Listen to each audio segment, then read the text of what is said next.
Hi everyone, this is Aaron for Zollotech, and we're going to do a retro review of the iPod. This is the 4th generation iPod. Long before the iPhone, especially the iPhone 4, was the 4th generation iPod.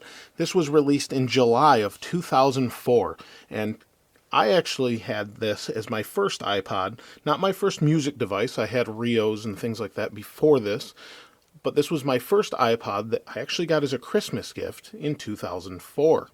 That's a long time ago, 7 years ago now, and this is before iPods could play video or have a touch screen. They introduced this click wheel for this generation iPod. The click wheel, let me turn it on here. I'm looking for a sleep-wake button, but this click wheel controls the settings just like that, and when you want to select something like music, you hit the center button. When you want to go back, you hit menu. You have back, forward, play, pause. Pretty simple with its monochrome screen.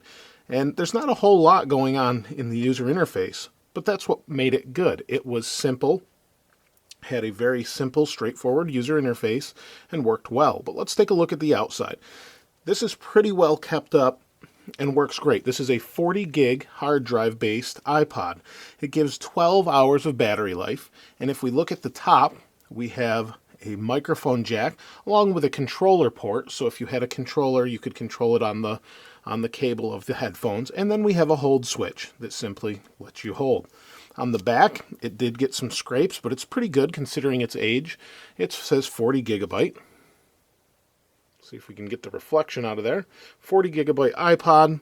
On the sides there's nothing, and on the bottom we have our standard dock connector. Now this is back when iPods came with a lot of different accessories. This actually wasn't one of them. This is a $40 Apple case that was separate.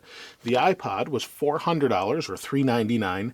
It came with an iPod dock. It came in a big square box I don't have anymore, but it came with an iPod dock and 2 cables, one FireWire and one USB, and it came with a pair of headphones and a CD to install iTunes so that you could sync it if you didn't have the internet at the time. And then you could rip your CDs and load them on the iPod. That's all this really does, is it plays music. You know, before the App Store and all that, this was revolutionary for its time as far as the size of it and the amount of storage that it held. But again, it was $400. So we scroll like this. If we want to go into music, we go into music and we scroll. Now, one of the nice things, and you can do this today with iPod Classics and things, you could use it as a hard drive. And since I didn't have 40 gigabytes of music, I'd have 15 or so, I could use the other for video and watch them through the USB cable on my computer or whatever I was using at the time. So we can go into artists, and again, we browse. We have podcasts and things like that. We'll go into Skillet. Here's the music, and there's one of the songs, and this is what it says. There is no external speaker for music. You have to use the headphones, and if I want to turn it up, I turn the dial. If I want to skip ahead, I hit this button. If I want to hold and fast forward, I can hit it again and hold it. I can play and pause. If I hit the center button, we can get a dial where we can quickly go between songs back and forth. Hit it again, we get volume. Hit it again, we hit it again, and then we can scroll. It's really that simple. If I want to go back, I hit menu again, and again, and again, and we have albums, artists, songs, podcasts, genres, composers, audiobooks.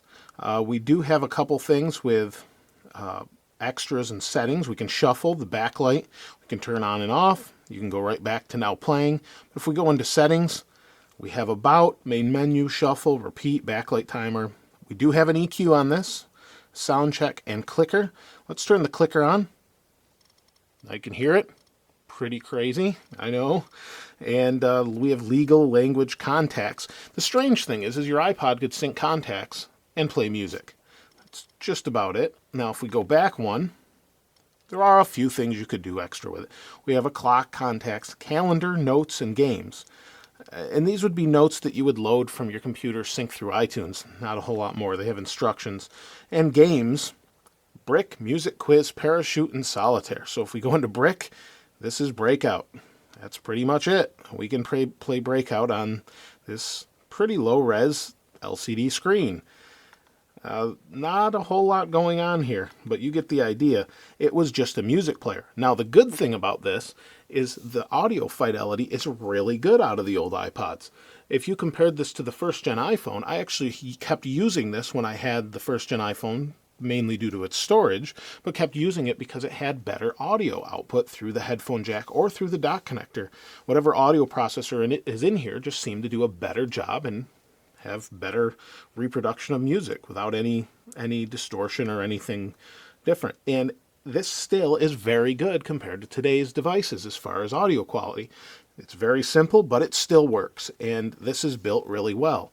It's 7 years old, and it works just as well as it did on day one with a 40 gig hard drive in it. So Apple, I think, did a pretty good job. Obviously, it's pretty expensive for its day, but it's a nice device. If you had one of these, or you have a favorite iPod, and maybe you still use it, I'd love to hear from you below, just see what you're still using if you don't use the iPod Touch, or what you think about the audio quality coming out of the older iPods. Just comment below. I always appreciate that. Thanks for watching. This is Aaron. We'll see you next time.